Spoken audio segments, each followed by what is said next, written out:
بسم اللہ الرحمن الرحیم۔ السلام علیکم ورحمۃ اللہ وبرکاتہ۔ آج ہم جس واقعے کا ذکر کریں گے اس کا عنوان ہے دیانت کا ثمرہ۔ اس واقعے کو شروع کرنے سے پہلے اگر آپ نے اس چینل کو سبسکرائب نہیں کیا تو اگر آپ کو مناسب لگے تو اس کو سبسکرائب کر دیں، اور ویڈیو اچھی لگے تو بیل کا بٹن پریس کر دیں تاکہ اس قسم کی مزید ویڈیوز آپ تک بر وقت پہنچتی رہیں۔ تو چلیں شروع کرتے ہیں۔ حضرت علامہ شیخ محمد البانی بیان کرتے ہیں کہ میں مکہ معظمہ میں مجاور تھا۔ ایک دن ایسا آیا کہ کھانے کے لیے کچھ نہ ملا اور میں بھوک سے نڈال ہو گیا۔ اسی حالت میں باہر نکلا اور راستے میں ایک تھیلی پڑی دیکھی، اٹھا کر دیکھا تو ریشمی تھیلی تھی اور ریشم کی ڈور سے بندھی ہوئی تھی۔ قیامگاہ پر لا کر کھولی تو دیکھا اس میں نہایت قیمتی موتیوں کا ایک ہار ہے۔ میں بازار میں نکلا، دیکھا کہ ایک شخص رومال ہاتھ میں لیے پکار رہا ہے کہ میری تھیلی جس میں موتیوں کا ہار تھا گم ہو گئی ہے، جو صاحب اس کا پتہ دیں گے ان کو شکریہ کے طور پر 500 دینار انعام دوں گا جو اس رومال میں بدے ہیں۔ میں اس شخص کو اپنے گھر لے آیا اور تھیلی نکال کر اس کے حوالے کی۔ وہ شخص بڑا ممنون ہوا اور حسب وعدہ 500 دینار پیش کیے، لیکن میں نے لینے سے معذرت کی اور کہا کہ میں نے یہ کام رضائے الہی کی خاطر کیا ہے، اجرت لے کر میں اپنا اجر ضائع نہیں کرنا چاہتا۔ تاہم اس شخص نے ان کے قبول کرنے پر بہت زور دیا، لیکن میں برابر انکار کرتا رہا، یہاں تک کہ وہ تنگ آ کر چلا گیا۔ اس واقعے کے کچھ عرصہ بعد میں نے مکہ معظمہ سے رخت سفر باندھا اور ایک سمندری جہاز پر سوار ہو گیا۔ بدقسمتی سے راستے میں طوفان آ گیا اور جہاز ایک چٹان سے ٹکرا کر پاش ہو گیا۔ میرے سوا سب مسافر ڈوب گئے۔ میرے بچنے کی یہ صورت ہوئی کہ تختہ میرے ہاتھ آ گیا اور میں اس پر بیٹھ گیا۔ بہتا بہتا ایک جزیرے کے ساحل تک پہنچ گیا۔ اس نے اتفاق سے اس جزیرے کے باشندے مسلمان تھے۔ میں وہاں کی مسجد میں ٹھہر گیا۔ لوگوں نے مجھ سے حال دریافت کیا۔ میں نے ان کو اپنی تمام کہانی سنائی۔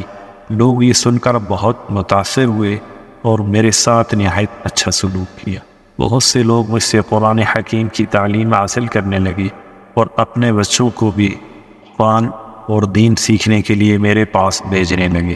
تھوڑی مدت میں یہ لوگ مجھ سے بہت مانوس ہو گئے اور مجھے اپنا مرشد سمجھنے لگے۔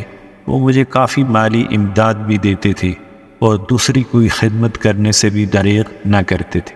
ایک دن انہوں نے آپس میں کچھ مشورہ کیا اور پھر میرے پاس آ کر کہا کہ ہماری رائے یہ ہے کہ آپ شادی کر لیں اور یہاں مستقل اقامت اختیار کر لیں۔ میں نے کہا جیسے آپ لوگوں کی خوشی۔ چنانچہ انہوں نے بتایا کہ ہمارے یہاں ایک مالدار یتیم لڑکی ہے، ہمارے خیال میں اس کے لیے آپ سے بہتر شوہر ملنا مشکل ہے۔ اگر آپ رضامند ہوں تو اس سے آپ کا نکاح کر دیں۔ میں نے رضامندی کا اظہار کیا اور میرا اس لڑکی سے نکاح ہو گیا۔ جب میں نے خلوت میں اپنے بیوی کو دیکھا تو یہ دیکھ کر حیران رہ گیا کہ وہی تھیلی والا ہار اس کے گلے میں پڑا ہے۔ دریافت کرنے پر معلوم ہوا کہ یہ لڑکی اسی حاجی کی تھی جسے میں نے محض اللہ کے لیے ہار واپس کر دیا تھا۔ لوگوں نے مجھے بتایا کہ جب اس لڑکی کا باپ حج سے یہاں واپس آیا تھا تو اپنے قیمتی ہار کے گم ہونے اور پھر اس کے مل جانے کا واقعہ اکثر بیان کیا کرتا تھا اور کہا کرتا تھا کہ جس شخص نے مجھے یہ ہار واپس دیا، ایسا بے نفس آدمی میں نے دنیا میں نہیں دیکھا۔ پھر وہ یہ دعا کیا کرتا تھا کہ کاش اس کی مجھ سے یہاں ملاقات ہوتی تو میں اپنی لڑکی کا عقد اس سے کر دے۔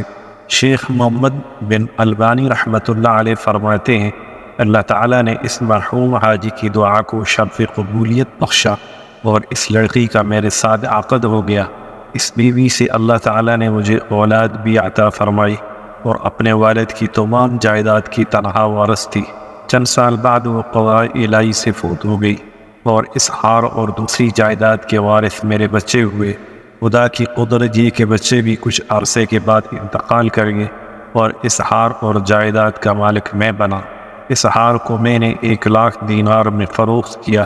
پھر اللہ تعالیٰ نے اس رقم میں اتنی برکت دی کہ میرے پاس مال و دولت کا کوئی حساب ہی نہ رہا۔ اس حقائق کو ہم نے حکایات صوفیہ سے لیا ہے۔ سچ ہے نیکی کا بدلہ ہمیشہ اچھائی اور برائی کا بدلہ برائی ملتا ہے، جیسا کہ اس واقعے میں دیانت کا بدلہ کیسا عظیم ملا۔ اللہ تعالیٰ نے دنیا میں ہی دکھا دیے کہ جو امانت دار ہوگا اللہ تعالیٰ عیب سے اس کی مدد فرمائے گا۔ اللہ تعالیٰ ہمیں اس واقعے سے سبق حاصل کرنے کی توفیق عطا فرمائے۔ آمین۔ السلام علیکم ورحمۃ اللہ وبرکاتہ۔